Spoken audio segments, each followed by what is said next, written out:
महत्त्वाची घडामोड आहे। भरत गोगावले आता रायगडचे नवे पालकमंत्री असणार आहेत। सूत्रांकडून ही माहिती मिळते।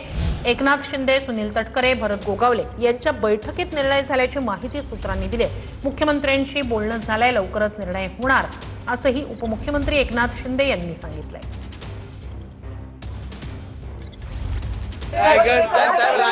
रायगडच्या पालकमंत्री पदाचा तिढा लवकरच सुटेल। तटकरे आणि भरत गोगावले दोघांनी चर्चा केलेली आहे।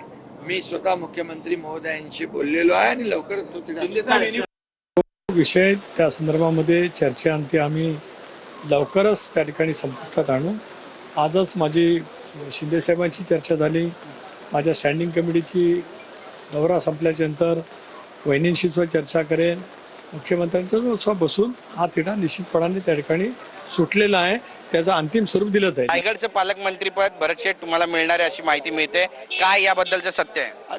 तटकरे आणि एकनाथ शिंदे साहेब यांची आज चर्चा झाली आणि काल मुख्यमंत्र्यांना पण शिंदे साहेबांनी सांगितलं आणि मुख्यमंत्र्यांनी सांगितलं लवकरात लवकर हे रायगडचा तिढा आहे तो सोडून टाकतो आणि भरत शेठला पालकमंत्रीपद देतो। नक्कीच 7 ते 8 दिवसामध्ये गुड न्यूज तुमच्यापर्यंत येणार आहे अशी माहिती आहे। होईल होईल, तुम्ही आनंदी आहात? आनंदी आहे। देर आहे पण दुरुस्त आहे असं म्हणा। होय होय, देर आहे पण दुरुस्त आहे आणि काही काळजी करायचं कारण नाही आहे। कोर्ट आता आहेत ना, सगळे बरेचसे कोर्ट आहेत, काळजी करू नका।